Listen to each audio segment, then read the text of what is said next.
It was me. It wasn't me. It was me.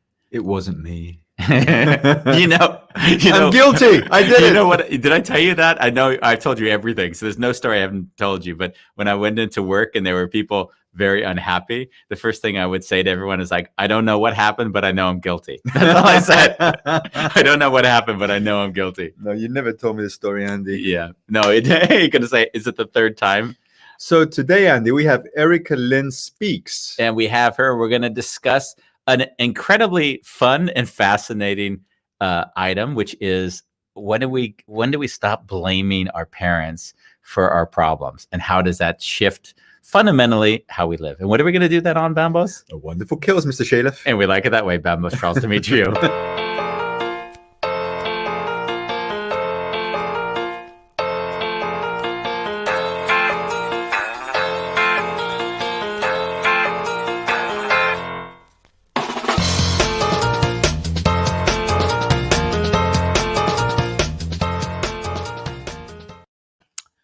Andy said we might get more people because of the topic. You know what's funny? Like a lot of times when I'm working, I'll say, and people laugh always, and I don't mean to say it as a joke. Like I'll just say, oh yeah, we're going to deal with mommy daddy issues. Yeah, like that's basically the statement I'll make when I'm either speaking or in a coaching session. And the humor is that everyone would say, well, it's not always about a mommy or daddy issue. Right. There's always that person who gets a little bit triggered by the idea that everything can be reduced to what you had with your parents. Yeah. But I have to admit that as I do my own coaching work for years, it's very infrequent that it's not associated with mom or dad. Yeah, I believe that. And I think what's funny about it is that, as you know, the one parent that we blame is often the parent who we become. Or attract, right. In fact, in the book, in The Wounded Healer, that there was that chapter with Rocky. We can use her name because she was here and we talked about it with her, where she shared that I am my mom and it's effing great. Like the hardest thing for her to admit to herself were there characteristics in her mother that she judged, and she started to understand and see that was also part of her, and that was okay. And I do believe that that's one of these moments in life when you begin to not make it personal, that we start to free ourselves of the baggage, right? If we're all carrying bags that are like weights that are just holding us back. Like one of those weights is, the blame to a parent. Like when that blame is gone, there's just a lot more spaciousness. Yeah. Yeah. I mean, thanks to you, I wrote a letter to my mother last year. Yeah. And I fully celebrated everything that I was judging in her. Yeah. As it was perfectly fine. And fully taking responsibility and even saying where it was in my life. And I remember when I flew back to Cyprus, she calls me. She's like, you made me cry. And then she hangs up the phone. and then when I went back to Cyprus, I did notice a big shift in our relationship. And I think it came from me not needing anything from her. Yeah. Or wanting her to be happy and or none of that. Anything else none that of she it, was. None of it. Yeah. If you want to be grumpy, then you're my grumpy mama. It's your prerogative. Isn't that what you're saying is, of course, we're talking about that with parents, but it's true for every single relationship in our lives. Every single relationship. Like this is the thing I took away from spending so much time with you. You do you, I'll do me. Exactly. And we're going to celebrate each other even when we have our differences. Yeah. Like that's been such a... I like that you put it that way. You do you, I'm going to do me. And if it doesn't work out, it's not a problem. There's no blame. There's no it's just convincing. It's just, and it might not work out over time either, because we change as well. So it's not even the blame. Like, no, you aren't the person you were a week ago. Who knows who you are a week from now? And I mean, I think that's why you also say a lot of the times that you and your wife choose to be together every day. Yeah. I always say that we're one day away from a divorce.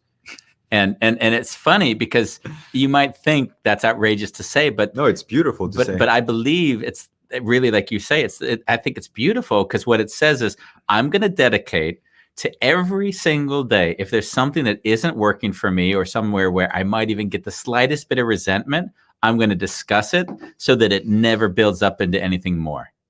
And the fact that I allow that to be taken so seriously means that, I mean, we don't have the big blow ups because I've repressed my feelings for weeks or months at a time, you know? Exactly. Which we see happen over and over again. I've been guilty of that in the past years. Yeah, not anymore. Not anymore. I'm not allowed to project your past onto your current. That's what exactly. You've learned. Only I'm allowed to do that. I love Andy, it. shall we bring the wonderful Erica the Lynn sassy speaks. Yes. Erica Lynn speaks. There she is. Hi, hello. I love the colors, like the kind of burgundy brown with that green background. Like, perfect. Yeah. Nice. Thank you. I didn't even plan it. Oh. What happens, Erica Lynn? Because in your name, you've already basically primed the fact that they will be speaking. What happens when you don't live up to that expectation and you just want to be quiet? Like, is that a problem? No, it used to be before I really truly knew who I was. But once I walked into my purpose and really truly understand who I am and who I was called to be, then no, I don't have those problems anymore. In fact, I probably talk a little too much. That's great. So you'd say that at some point you did change. So you added the name Speaks to your name? Yes. Actually, my publicist and branding team did, because I was kind of all over the place. If you know anything about branding, what do people want to know you as? You could do all these other things and wear a whole lot of hats, but when somebody think of you and hear your name, what do you want them to think of? And so I wanted to be branded as a speaker. However, my company is called One Step Beyond You. And so when you see One Step Beyond You, you know that it's taking one step beyond you, but who's taking one step beyond you? Who's going to take you there? How are you going to get there? And then the way it spelled, I didn't realize that it was just too much and so confusing. So it was spelled with the number one step beyond and the letter U. So I had to say that on every show. Make sure you go to onestepbeyondyou.com. And so when I hired my publicist and my PR team, and even in our meeting, she kept saying, how you said one step beyond or one step. And in my mind, I would be like fluttered, like, why can't she say it right? But at the end of the day, she was right. If your own team can't say it right, just imagine what the public is saying. How does she spell it? I can't go to her website and they totally forget it. So I learned that you have to have a name that rolls right off of people's tongue. And so when they're trying to find you and Google you, it's something simple and easy. So that was the whole goal process of being branded as a speaker and making it easy for people to find me as well.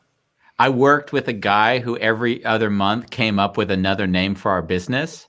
And it used to drive my wife so crazy. She says, Andy, who gives a shit what your name is? Just pick one. Like that was, she was so frustrated with us. So I actually created the dumbest name I could think of. The dumbest, which we never used, but just so I had one name that everyone, so I could put it on an invoice and people would say, okay, I can do that. So you must share that name. I want to know what the name is. The name was called Cubist. QBIST. I was in there. Yeah, QBIST. Question. Follow me here. Question-based interactive systems technologies. Okay. And so you got me on this. You lost me after the second word. Exactly. Okay, I got you. I dropped that name in the meantime, but at least that was, I understand the need to have your message so simple that it's easy for another person that they can tell another person, because if they have to say, oh, it's one and then a U and not a U, that kind of stuff makes it crazy. Yeah. And now I want to take us into another question. Nice. Good, Bambos. Tell us about you growing up. Like how old were you and who was the girl that was not being able to take responsibility? Well, my government name is Erica Gillis. And as a young child, I just remember having this very smart, intellectual father. And everybody called him Mr. Gillis. And when you say Mr. Gillis, like it make you shiver. He was so smart and brilliant. Like he just had a brain that was beyond his time. But my mom and him would argue a lot because he was a visionary. He wanted to, he ran his own company, he wanted to be an entrepreneur. He never really wanted to work for someone else. So after coming out of the Vietnam War, they kind of all little tweaked up there a little bit. So he had to adjust to, regular life and having a wife with 4 small children and wanting to become an entrepreneur or living the life of an entrepreneur. And everybody knows that when you become an entrepreneur, it's very financially stressful. You don't have the dependency of the money from a 9-to-5 and insurance and all of that. So they would argue a lot about finances and other things. So they would break up and he would come back and blah, blah, blah. So one day I probably was about in the 4th grade and I came home from school one day and he was gone. But this time he wasn't coming back. So that really, really devastated me. I just remember sitting in the window some days waiting on him to pull up and he wouldn't come. And I was just like, wow, but I'm your little girl. I miss you. I want you to be a part of my life. I want to call you and do those daddy daughter things. But unfortunately, I didn't have that. So that set me in pursuit for always looking for love in other places. If you were a neighbor or a friend or a boyfriend or my mom or uncle, somebody, I wanted to take that father role. Yeah. I wanted someone to take me on my first date, pull out the chair, show me how a man is supposed to treat me, tell me I'm beautiful, pull my hair back when I put my coat on. But when they instill these things in you, then you're able to withstand when the knuckleheads come your way and tell you you're beautiful and I love you, and they don't really mean it because they have another ulterior motive. And so you don't just fall for anything. So because I did not have that, I gravitated to that. You showed me attention, I gravitated to that. So at the age of 13 years old, we had a neighbor that lived down the street from us, and he and my mother were friends. And she would say, go over his house and ask him to wash, go wash his dishes. He'll give you a couple dollars. I wanted ice cream or whatever. And one particular day she said, have him take you to the store. I need some stuff for dinner. So we did that. And on the way back, I remember trying to get in the back seat. And he says, no, I want you to sit in the front. And I was like, nah, I don't want to. So anyway, I end up sitting in the front seat. And I remember sitting as close as I could to the door. And he says, well, why are you sitting so far? I said, because I'm looking out the window. And he says, no, that's too far. So he reached over and he pulled me closer to him. And back then, there was no center console. So it was just one long front seat. And I remember him gently pulling me closer to him. And then I just remember bracing my body as tight as I could, like I was an armor, that was my fortress. Well, needless to say that did not hold up against, an adult male. And he just began touching me and doing inappropriate things to a 13-year-old girl. So when I got home, I didn't tell anyone. I did give her groceries. However, I started running. I started running through life. I started running away from my problems. I didn't want to face, anybody. I didn't want to face my reality. I just ran. I ran away from a lot. I dropped out of high school when I was 16. At 17, I became a female dancer. I had my first child at 17 and got married at 19. And so through that first 10 years of marriage, it was abusive. It was destructive, self-abuse, verbal abuse. If he wasn't verbally abusing me, then my self-esteem was so low, I probably was verbally abusing myself. I didn't know how to stand up and fight for myself, all because of my experiences. So going forward, at 35 years old, I went back to college at 35. And once I graduated from college, I was so excited. I said, I'm surely going to land my dream job now. I'm off of welfare. I don't have to accept any public assistance. I can afford to take care of myself. Don't have to depend on a man to take care of me. I got this. And after the first year of being on my dream job, I cried every day for 1 year. I would go to work, sit with my back towards my coworkers, and I would cry every day from 8 in the morning to 11 in the morning, every single day for 1 year. So as a result of that, I hit rock bottom and went into a depressive episode so deep that I became suicidal, and I just wanted to give it all up. And so that is how we got to where we are today on the journey of me healing and coming out of that.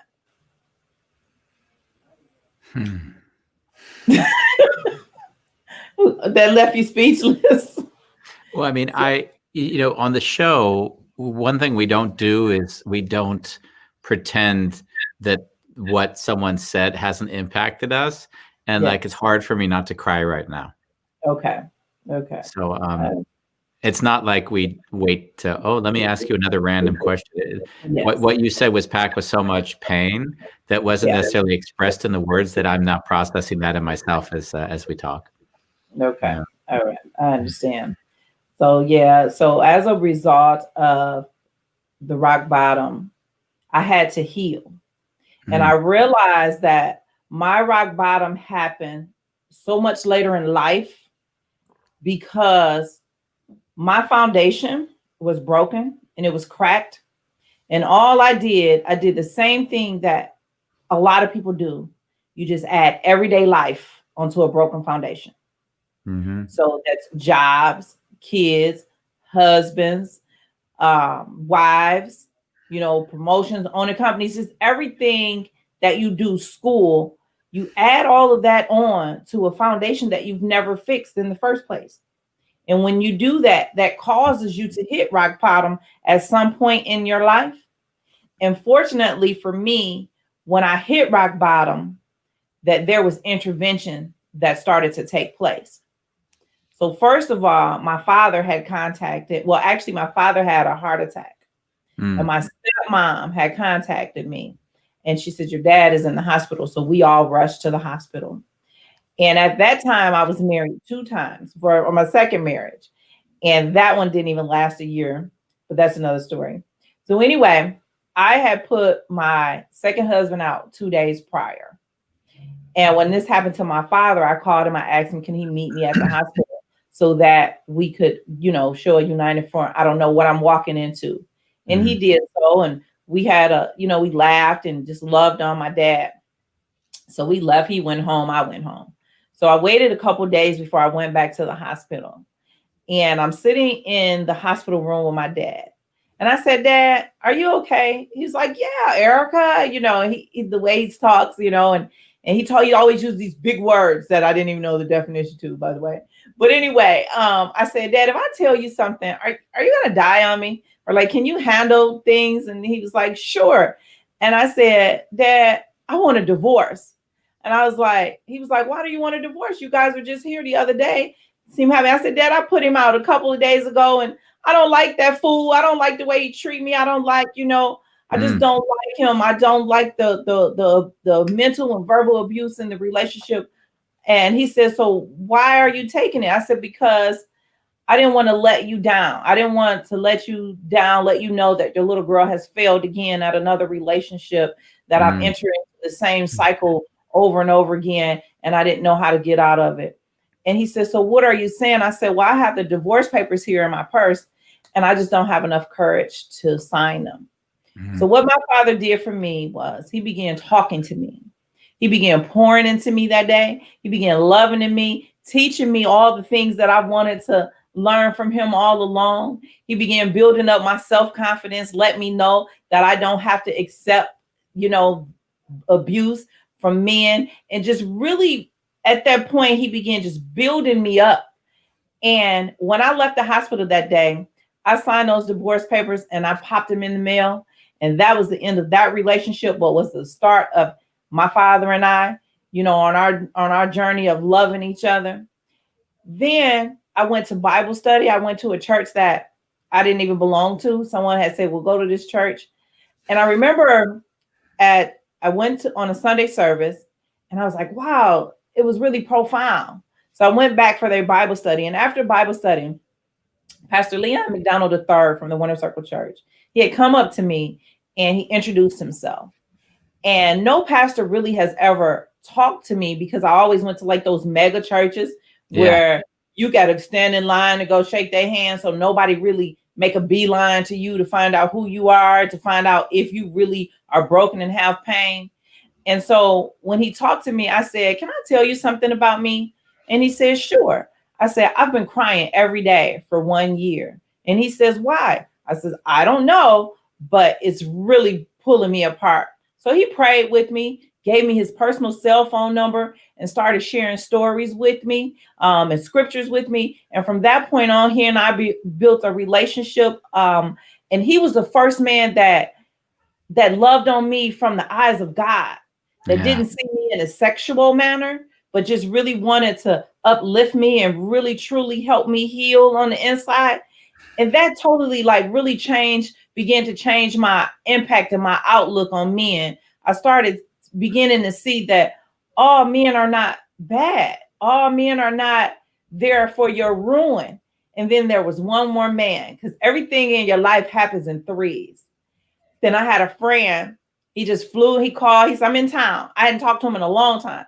So, "Can I come and visit you?" So he came and visited me. And I was sitting at home in my rocking chair and just like lifeless, not the same Erica that you see here. And so he kind of played it off, but asking intrusive questions. And so after he left, he said, "Something's going on with you. You're not the same person that I've known. Like, what's up?" And it took me about 4 or 5 days to really open up. And when I opened up, I just cried so hard, because I was able to share a secret that was eating me alive, that I held for so long. And when I finally opened up and shared that secret with him, and because he's like a jokester, he goes, "Now, did that kill you?" And I said, "No." And he said, "Well, suck it up. Let's get on with life." And so he just began to show me how to take the weight off of the pressures of life. And so that was the start of my healing journey. And as I went through that journey, I realized that there were some techniques that I've learned along the way. So if I have a depressive episode or want to regress, I've learned the tools and techniques that I need to catch myself to keep from falling. So in that process, I said, if this works for me, imagine what it can do for countless other people who deal with depression, who deal with life issues, daddy issues, mama issues, abuse, all of that. And so that is how I end up writing the 7 Techniques of Healing, because it is a self-help guide to help you not only heal, but walk you through your place so that you can begin to start playing big in your life. Like, go after the jobs you want. Go after that relationship. Don't be ashamed. Don't let somebody mash you down, but just honestly, really, truly own who you are and walk into your purpose. So that's a little bit about my story. Erica speaks. She's speaking. Like that. Well, thank you so much for sharing. When you're speaking, I really feel every word just lands. Yeah. The start of your story, the moment you said you sat in that car, I just felt like I wanted to distance myself and contracted and I was working with someone that from Cleveland, African American woman, and she once told me her daughter was in her 20s or something, and I always have fun, so I had fun and saw a picture of her daughter, and I said, "Oh, I don't know if I want to get married to my wife." That was the joke, which for me was just like a normal joke, which I would tell everyone, and she reacted really violently to it, because she said, "Andy, in the African American community, you can't make those jokes because the problems are so endemic that it's beyond just a joke."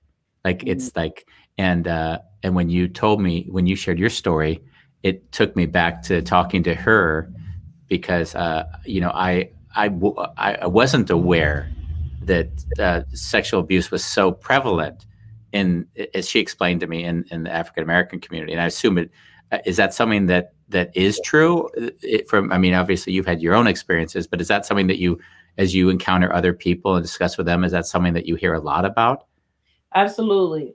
But the rate it is very high in the African American community, but it's very high with women all across the board.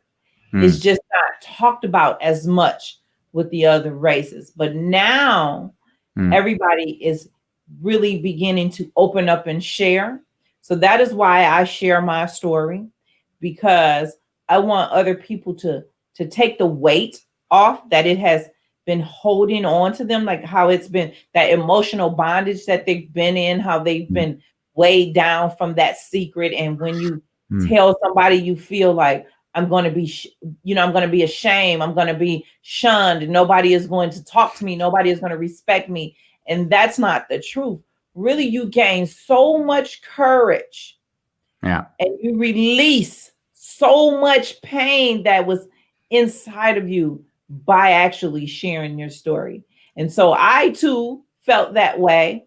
But once I released it, now I'm able to talk about it the way that I talk about it now. And you can tell the difference between a healed woman and a woman who's still hurting. A healed woman, such as myself, can share the story. I could probably even crack jokes. However, a hurt woman, she begins to quiver. She feels ashamed. She can't really give you all the details of the story because she's still seeing them impacting her right in her face. But once you heal from it, none of that stuff bothers you anymore. It doesn't bother you. But instead, you like, oh my God, I got to get out here and help somebody. I got to get out here and help free somebody else from this so that they can feel weightless and freed and walk into their purpose and open up a nonprofit or organization to do something to help someone else. Yeah. I think, a few weeks back, I came out with a book, The Wounded Healer. And basically a lot of the stories or people that come on, there's a commonality, an unintentional commonality, but something that clearly has shown up is that everyone has found the thing in their life that they've had to work through or work out. And then by doing that, then they've been able to support others who have clearly suffered or had the same issues. Correct. And so this sort of moniker of the wounded healer is something that I certainly resonate with very strongly. And when you talk, when you said the laughing part of where there's suffering, but after you come out of the back end of suffering, you can also laugh at it. That's one thing that in the book and in my sort of effort is to create a space where people who maybe took a thought very seriously are confronted with how life would be experienced if you let go of that thought completely. And the idea was basically there's a group that is on like Facebook, and it's fucking great. And you say the thing that you're most shamed to say, or you have the most struggle with, or you have a hard time celebrating, and then you post, and it's fucking great. Yeah. Okay. So I was just gonna say to your book, and there's just a saying. Have you heard the saying, hurt people hurt other people, but healed people help heal other people? Yeah. Yeah. Agreed. And I think that the half of the healing they have to do is from the people they've hurt all along the way until they figured out that they were the common thread in all of the problems that they were having. Correct. And I think I know one of the biggest problems or biggest issues is really identifying what the root cause is. So if you take my story and break it down, what would you say, just for me asking you, what would you say would be the root cause of all the pain that I felt throughout the years? I would say abandonment. Yes. Yes, and you are absolutely correct. Abandonment caused me to go on this other path, and all these other things happened along the way. But that's just the same as a person that has a car accident, for example, and they experience PTSD. And as a result of that, a lot of things is happening, going wrong in their life. And you want to put it back on the car accident, which caused them PTSD. However, that accident just really actually pulled up some things that happened to them in their life prior to the accident even happening. So it's all kind of like a trickle down effect. And the goal to healing is, let's identify what the root cause is, because I can't help heal you if I really don't know what's wrong with you. And if we only heal part of you, then the other part is going to flare up later on. So when you're having a conversation with your wife and you laugh funny, or you snarkle or make a smirk, and she just yells at you and flips out. She does it all the time. She's always yelling at me. And you're like, whoa, man, why are you doing that? Well, your wife got some issues going on that she haven't dealt with. I know. And she need to actually deal with them. So that what you're speaking towards is, I always find it fascinating. So if someone yells at me, by the way, I don't know, since church community might be watching, should I use good language, or does it matter to you? Oh, it doesn't matter. I'm on your show. Okay, good. Well, who knows? You might not publish it because you're like, oh, who wants to hear that on my show? It is on my page. However, the people that I help are not church community. They're regular people that got really a lot of issues. So we want to speak to those people. We want to help those people. Yeah. Well, so when I'm working with a person or someone, a friend or someone in my life, and then they get angry at me, like really angry, then I'm looking like in great compassion for, wow, they're showing me the 13-year-old or the 16-year-old or the 10-year-old version of themselves. So in a weird way, there's more trust I gain in them raging or whatever that anger looks like in them than if they're cosmetically pretending like things are okay when underneath I can see they're really not. So when you speak towards the fact that an incident like a car accident might then show you all the things that they've been repressing but unable to make peace with, I kind of laugh in my mind, because as I look at the world, I have a lot of empathy. So I'm seeing the repression all the time. And then, like, I also don't blame anybody, because if I see the repression, then I'm like, I can't trust how they're going to behave anyway. So how can I blame them when the trigger hits and then they behave in some contorted, weird way? Yeah. So, yeah. And so the key is to just, let's identify what your trigger is. So if she's unable to get the healing right now, let's at least identify what the trigger is, so that you know every time that you do this is the result that you're going to get. And so, I mean, and when I coach someone, the first thing I do is I spend maybe the first month only teasing that trigger in them over and over and over again, so they can feel into when it occurs, so that they actually can see a pattern that's forming that they weren't even aware of that was occurring. Bambos, by the way, is nodding because I've been doing it to him for years. Okay. So he's immune. I would actually ask you, how was it? It's curious. How was it for you, like, to have someone intentionally do that for you? Oh, you're saying me? I thought you was asking. No, I was asking Bambos, because on the show we go you can ask questions to us as like we ask to you. So I'm asking him right now, because I've never asked him how it was to have someone actually intentionally trigger you, knowing that actually you're also reacting to it. How was it through the years? It felt safe. It felt safe. Okay.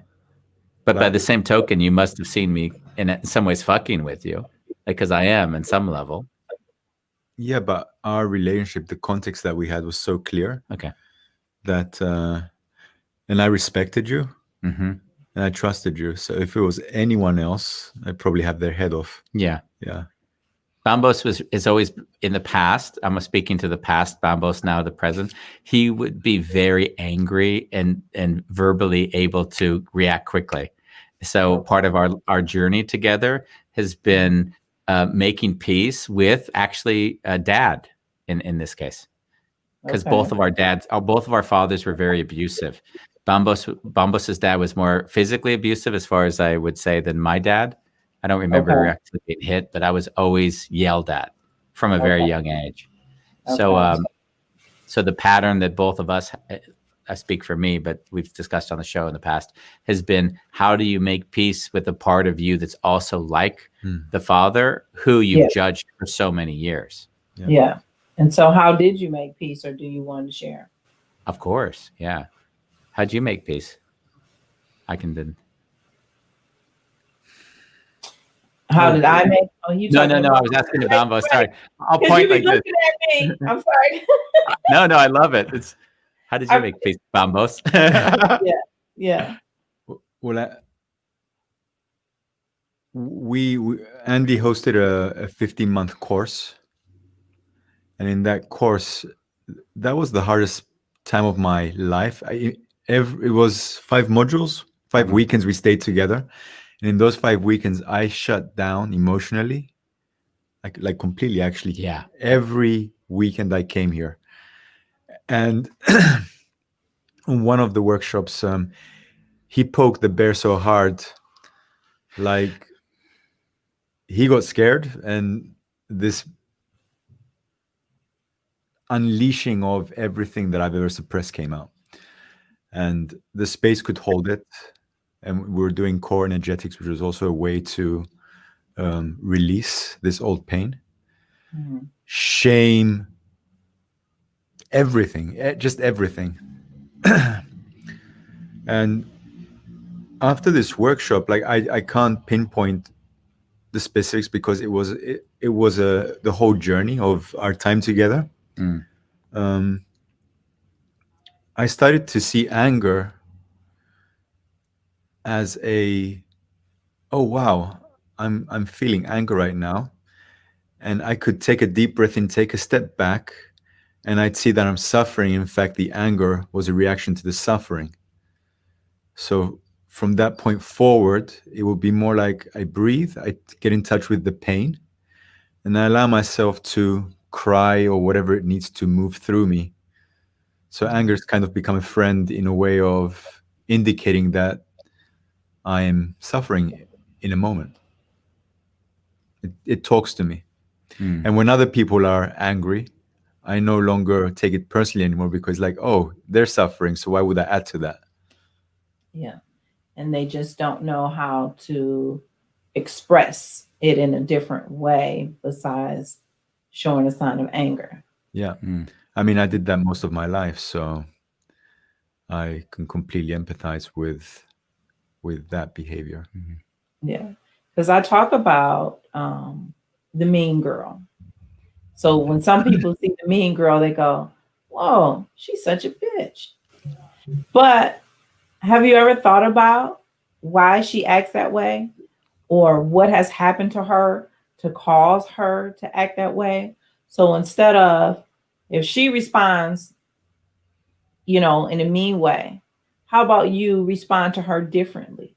Sometimes people just need to know that you actually care. And so as a defense mechanism for all the pain and abuse and things that they dealt with, this is how they display it. Like if I put up a wall that before you hurt me, then now that stops you from hurting me.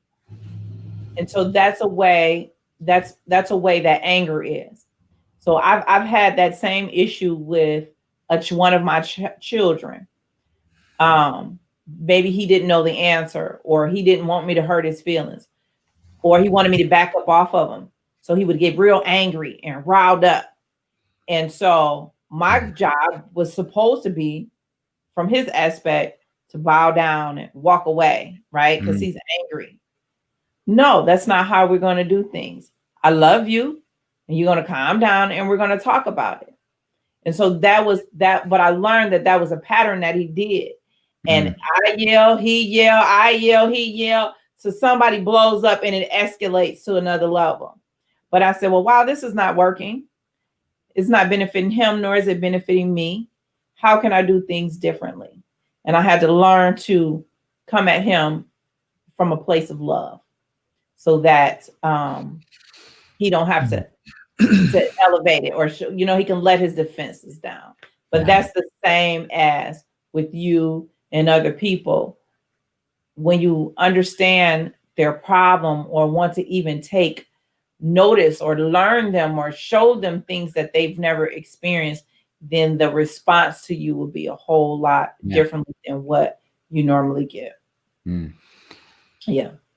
I was thinking the question going back to what was the thing that shifted for me when I made peace with my father was he disowned me and told me I was dead and gave me 30 minutes to get everything I own out of the house. It was very abrupt, and we didn't speak for 10 years after that. And then he somehow got, he was reconciling all of his life choices, and he ended up going into a kind of a mental insane asylum, but not so bad, I don't think. And he tried to call me from there. And at that time I was in business, and I had a secretary that took the call, and I said, I don't want the call, because every time I spoke to him, I would regress to the 13-year-old. And then it took like 6 months to recover. So if I spoke to him, he'd undermine any of the confidence. And it took me a long time to build that confidence up. And so I just said, she said, he's in a psychiatric ward. I'm like, yeah, just send it to voicemail. It's like, that's it. And I think it was a few months after that I started to go on my own journey independently of him. So not trying to heal the relationship with my father, but make peace with myself. Because if the only way I'm at peace is to be away from my father, then that's not peace. Right. That's avoidance. Right. So what I had was this beautiful evening. I kind of remember the entire moment. It was my mentor at the time said to me, Andy, what did your dad do? And I went into the explanation of all the things. It's like an old story. I told the story so many times. It was like hardened. It was a repetition of a thing I could believe. And by believing that, it allowed me to feel some comfort that he's an asshole. Like I needed the feeling that he was an asshole to justify me not talking to him, or me feeling that the victim. That was a very strong need that I had for years. The 10 years, of course, we didn't speak. And then after we went through what he did and all this, and then I was in a much more open space in my life. And then the mentor at the time asked me, well, why did he do that? And then I just slowed down, and then I said, because he loved me. Yeah. And then even now I can cry because it was the first time I saw him, and maybe, quite honestly, the first time anyone saw him, because he was so abusive to so many people that no one wanted to have any contact with him. His sister, the uncles, like he was persona non grata.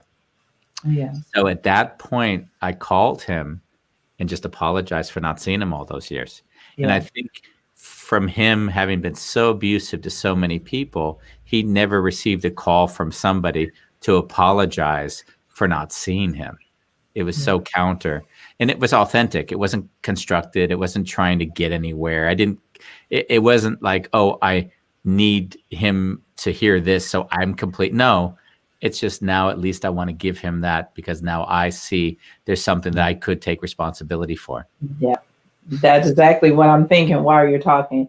When you take ownership in the part that you play, because every relationship has two parts to it, their part and your part. When you take ownership to the part you play, then at least you did what you were supposed to do as a human being to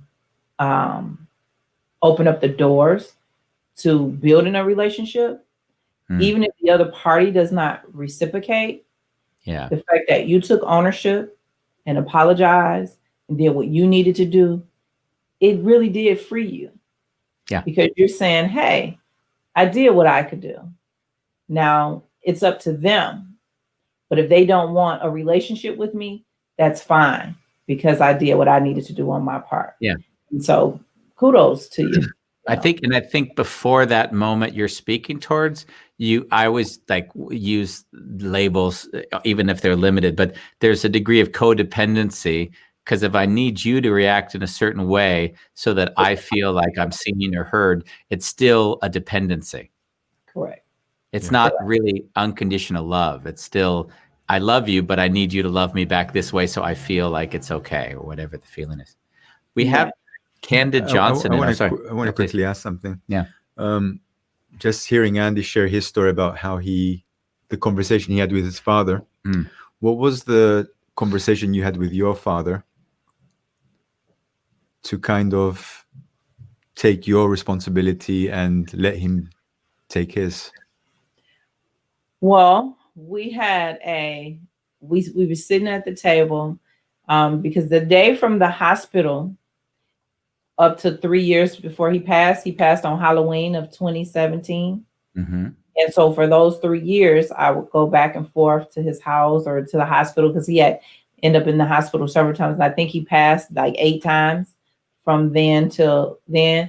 And so when I felt that he was strong enough, we really had a talk. And I was just telling him the things that he did, how it hurt me. I shared with him what happened with the neighbor. I began sharing with him because from his perspective, he blamed my mom for everything and really didn't want to take accountability for his part. And even till the day he died, he still didn't want to take responsibility for the things that he did. It was always on her. Yeah. And she was the same way. However, she went through her healing and became woman enough to own the things that she did. So she feels released. He, on the other hand, so the same kind of with you, I had to speak my piece, own the part that I played, but really truly tell him, because sometimes people don't know how they hurt you. You just assume that they know. So I'm saying, okay, as a result of you leaving, this is what happened to me. And I began sharing with him everything. And I began to feel so free, because what that did was, for those next 3 years, we just loved on each other. Like, I think I probably spent Christmas with him like one time throughout the years, like before I was, and so I went to his house like 2 Christmases in a row, spent the night. My kids, they were all like in other countries. And so I was just like hanging out with him and his wife. And it was really beautiful, because my father kept us away from his life. And that was because of his pain and his anger towards my mom. He always felt like if we were included, that it was somehow self-sabotage the things that, he was trying to do. And we always felt like, we used to say when we was like, oh, he liked her family better. And so my father is African-American, obviously, and his wife, she is Italian. So we felt, and we didn't know that he liked white people better. That's just that was our take on it. But when we got older, we learned that she actually gave up her family for this Black man. And so in return, he said, if she can give up her family for me, then I'm going to give up the things that will cause pain and hurt into our relationship for her. So both of them gave up people that they love for each other. And so being able to truly understand their story and why they did it, which really doesn't necessarily make it right, but it's why they did it. And so we both were able to gain some peace from understanding each other's story. You know what I mean? Yeah, but your mom was difficult, so he had a reason not to be there. My mother was a fighter and a cusser, and I just wanted to have some fun. I'm sorry, I just wanted to have some fun. I had my mother is this little lady, and she fought all the time or cussed you out all the time. And so that was one of the reasons why I didn't tell her about the neighbor, because I felt like she'd be down there trying to fight him and end up in jail, and I would lose parents. And so there was times that when I would see them arguing as a little girl, I saw my mother being the aggressive one. Yeah. Throwing water on them and just, being the violent one. But that was a result of her childhood and the things that happened to her. And so it is true. You are correct. And so we laugh about it because there's no weight and no pressure off of it. She did her work. I cautiously use jokes like that with people I feel like I can do that with. So the Yeah. fact that I don't know you as well as a lot of guests that come on, I do much worse on normal shows if I can. He does. Candid Johnson. Do you know Candid Johnson? Yes, I do. I like the name Candid. That's kind of like so similar to You Speaks. So I would expect for her to always say what's on her mind. She does. She says, you want to read it? Erica Lynn, that's exactly how I feel about certain members of my family sometimes. Just rather avoid it, but that is not peace. Yeah. This came up when you were talking about Yeah. the part with Case. Yeah, you know what I asking you- find interesting about that is I wanted to put a caveat on that because then there's two sides to this story. That's one side. But the truth be told, there's people in your life that you don't want to spend time around. And that doesn't have to be avoidance. So the same experience could be two ways.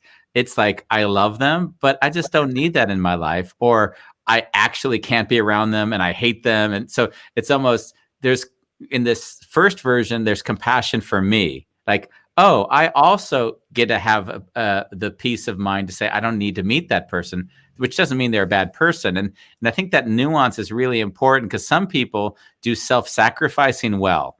In their entire lives, they give to the family, sacrificing themselves, not seeing that they're not being served. So I also like to say, you cannot have contact with someone and not be avoiding them. Yeah. I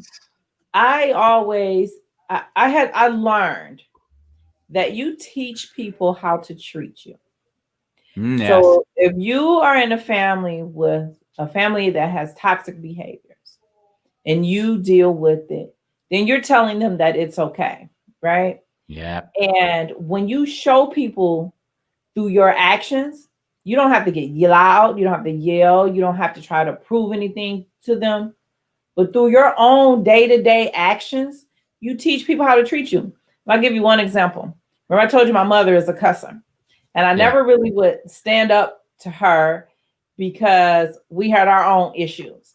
And so I had gone through my healing process and I'm walking into this woman who you see today. I have to help people all over the world, but I got to be able to deal with my own mom, right? So we were having a conversation and I said something that she didn't like. It wasn't disrespectful, but she just didn't like that. I said no. And she was like, I'll get up and F you up. Now my mom is 70 something years old, by the way. And so it's like, I'll F you up. And I was like, I love it. And so I'm like, okay, you do know that you don't have to talk to me like that, that we can have a conversation. Oh, don't say that. I'm your mother and da da da da, right? Yeah, nice. And so I said, okay, gotcha. And I got up and I began walking to the front door. And she ran to the front door and closed the door. Don't you walk out. I'm talking to you. I'm your mother. I didn't raise my voice. I turned around, walked back in the kitchen. My sister was coming out of the basement.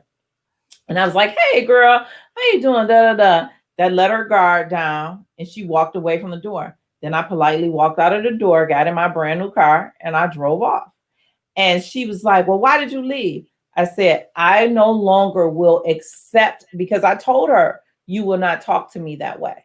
I am 40 something. At that time, I was in my early 40s. I'm like, I'm 40 something years old. And yes, you are my mother, but you will not talk to me that way. And every time you choose to talk to me that way, then there will not be a conversation. But when you're ready to have a logical conversation with me, then I'm here all day long.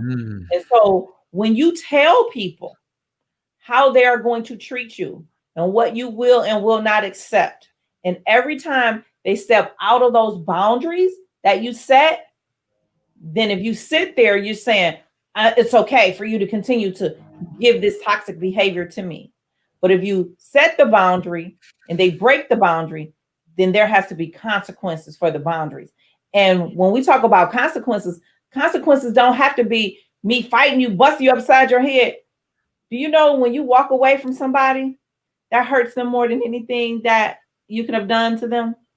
It's like a because in a way, if you yell at them, at least they've got something to attach to blame you for. But if you leave them with the consequences of their behavior, now they're stuck with it because now it's like, no, you do this and that's the consequence, and that's okay. I'm not going to fight you there. I love it. I mean, it's very much in line with articulating in more clear detail what I said a little bit earlier, is that's where you didn't avoid the contact with your mom. You actually took responsibility for what wasn't acceptable in your life.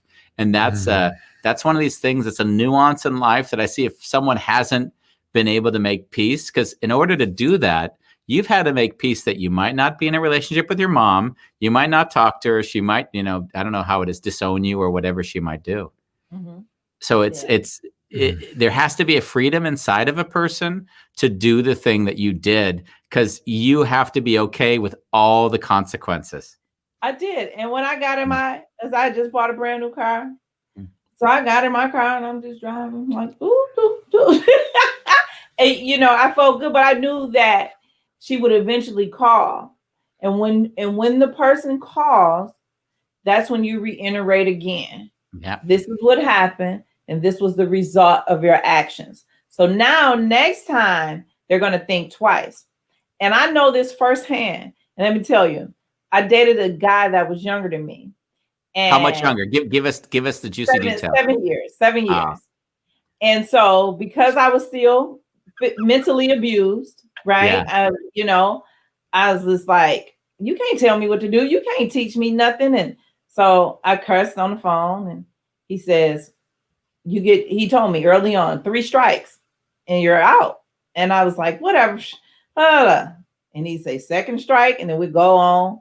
So this particular day, I don't know what I was going through, but I did it again. And he said, that was the 3rd strike. So I told you that you will not talk to me that way. And I was like, I'm grown. He's like, bye. And that was it. It was 3 weeks later before he talked to me again. But do you know what happened after that? I've never cussed at the man again. No. Yeah.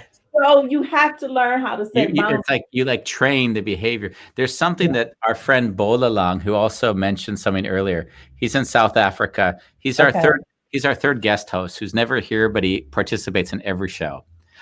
We actually should have his picture on our thing, because in a way he's our remote questioner. It's interesting that Erica and you, Andy, managed to set boundaries with your partners later in life. Parents, sorry. An opportunity I never had with my father. I'd like to touch this one for a minute, because this is fascinating.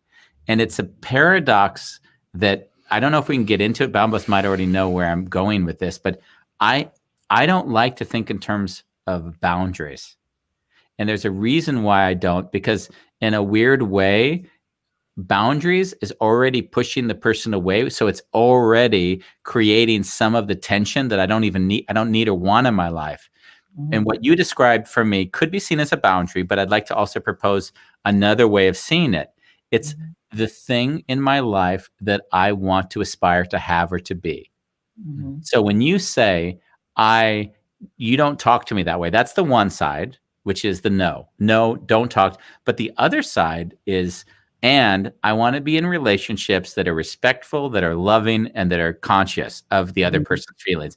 And that, for me, is a very different energy. And if there's not a bit of both of those energies, I see that a person will often create they might set the boundary, but it gets so messy because it's about you. It says, you can't do this, or you shouldn't do this to me. There's blame. There's a little bit of blame that's in it.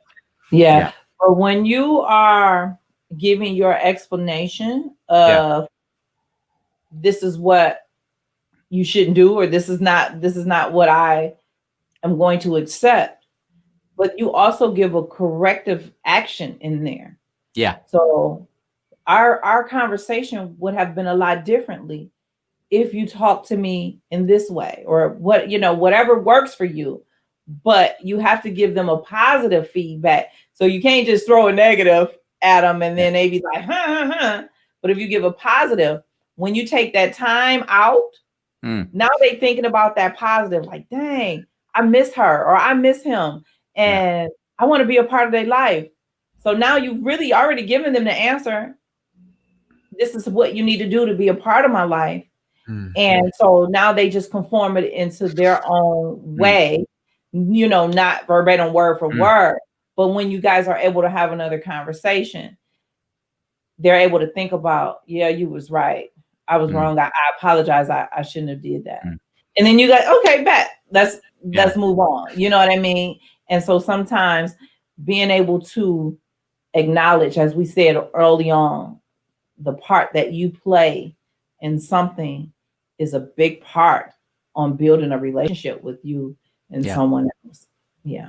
Yeah, and that was implicit in what you said earlier. By the way, I was making it more explicit because from Bolalong's question, I saw that the word boundaries often gets put up with what I don't want in my life, but it doesn't get connected to what I do want in my life. And it's like you just said, the positive, if it's absent, your life can still be messy. You shove them away, but it's still messy.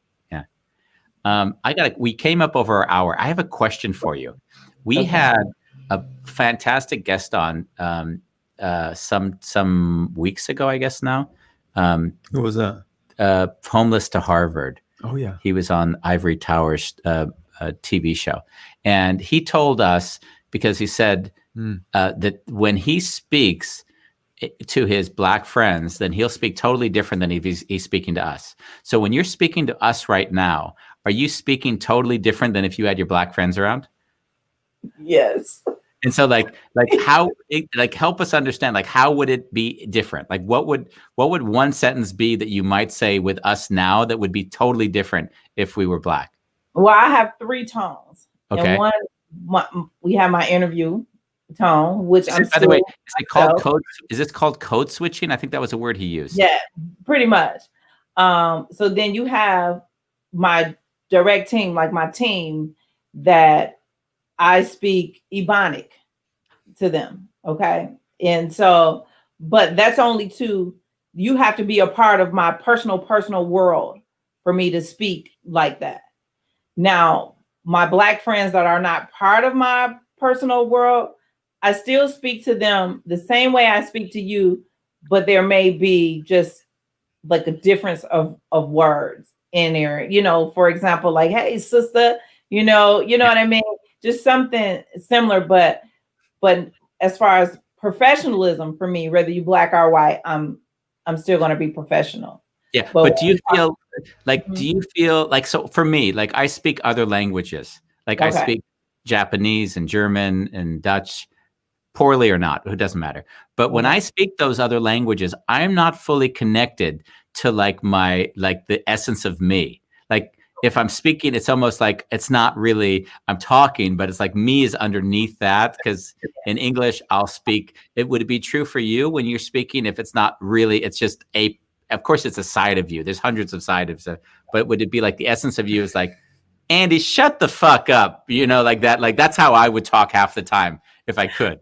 Well, that was the old me, Andy, truthfully. It was, I did used to curse a lot and all of that. And so I talk to everybody like that. And so when you see me, it's not hello. I'm like, what's up, Andy? And so that's kind of that's like the chill home girl, Erica, so to speak. But I think when you get older in age, you just kind of nestle into who you really are. And no matter who you're around, you talk the same way. Yeah. So even when I'm talking to pastors and bishops and stuff, I'm still like, what's up, pastor? How you doing? And when I tell my story the same way. Like, that fool did so-and-so. Yeah. And so that is how I talk. But people, that's my authenticity. Yeah. Got it. People are drawn to your. We have to redo the show, Andy. Yeah, another show. Because Bolalong, the South African, he one of the best moments on our show was that he came on and I was like, so Bolalong, give me an example of where you see the whole cultural or white privilege showing up. And he says, Andy, we're speaking English right now. And it was just a beautiful moment. It's like, oh yeah.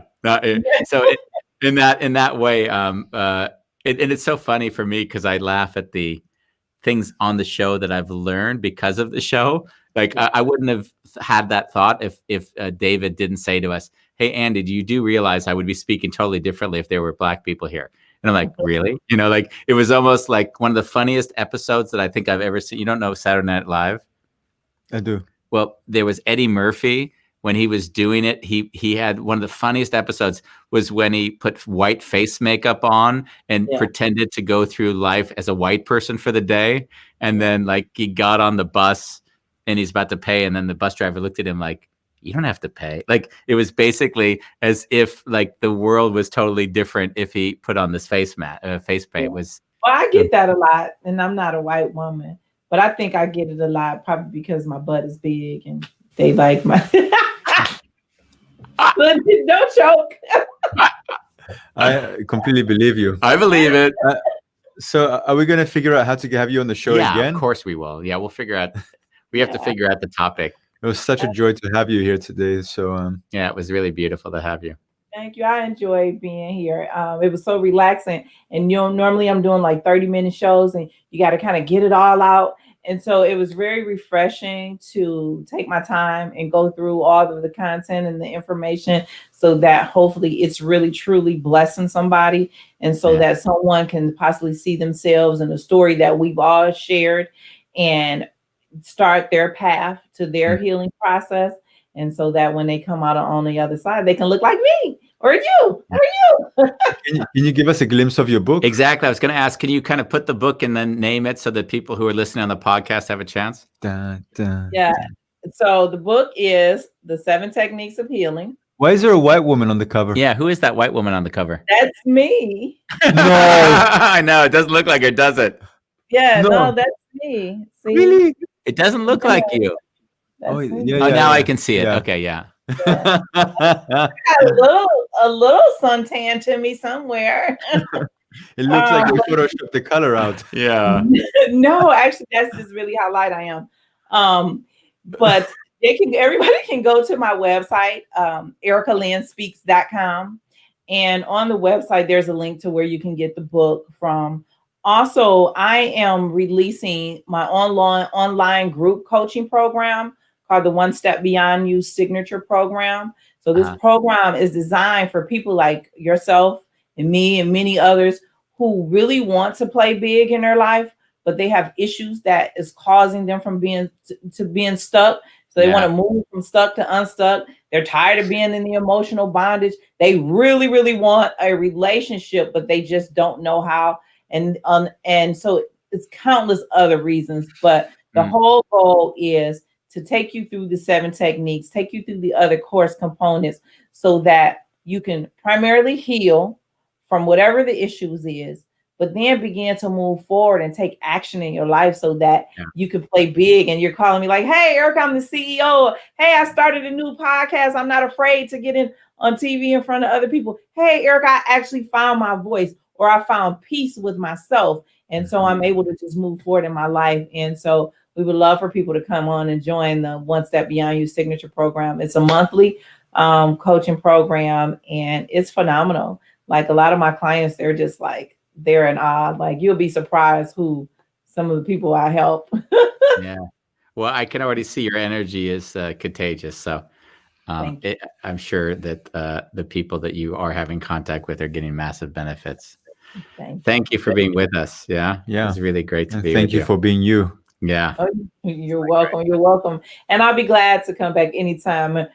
And I'll give you guys something we can talk about, because we talked about healing. Now it's time to motivate, and you get to really see the real hyper side of Erica Lynn. Like that. I like that. We haven't done a show on motivation. I've steered a little bit clear of it because in general, I want the energy to be grounded. It might sound contradictory, but with you, I could do it for sure. Yeah. And the whole goal is to motivate people to walking into their purpose. Yeah. You know, who you were aligned to be, but you were afraid to like step out. And I'm not gonna say quit your job, but set everything up first and then quit your job. I would almost say the show might be like, what happens when you leave fear behind? That might be the show title. And then yeah, that's great. And then I'm in marketing, so that's what I do. Okay, love you, Erica Lynn. Bye-bye. Love you too. Look, I might have to steal that. Please do. Bye. Nice. Nice. It's a really fun episode. Yeah. I think it's going to be a good podcast. I think it's going to be a very good podcast. No matter how much I try to get you in, I know. I just keep moving away. Keep moving away. Like, yeah, it's like it's like.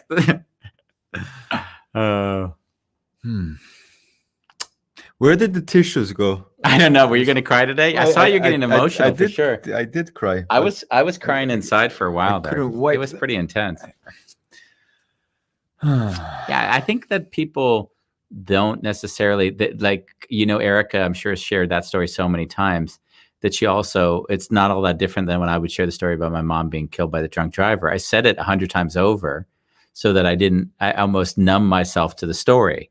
And what I forgot or in myself is that actually the story has an impact on others. And especially when I let it have an impact on me again. So the fact that we've got this format doesn't lend itself easily to, we just met her. So it's not like, oh, we're going to potentially have tears and all that. But yeah, it was intense. Yeah. And we like it that way. Yeah, we do. Tomorrow. What do we have tomorrow? Your brain is tricking you. Oh, you. yeah. We've got Jürgen. Jürgen. Yeah. He has the umlaut over his U. Professor at the behavioral finance. We're going to discuss with him how the brain messes with you. And he loves to see how people write success in reverse. And he's really validated a lot of my feelings when it comes to people talking about their success as if this is the recipe, not seeing that 100,000 other people did it the exact same way and failed. Yeah. So how do you validate your way if your way was done by others and not successful? And that people hate hearing that message. You hate hearing it from me. You want to kill me each time I talk to you about that. Yeah. No, not anymore. No? No. Oh, good. And then from Prisoner. We don't have that show. We have to. We have a changing the show on Friday. We're looking for a guest. Yeah, we can have Erica. Yeah, exactly. Another show. So thank you for being with us. It was beautiful to spend another day. And we'll be with you tomorrow on A Wonderful Chaos, and we like it that way.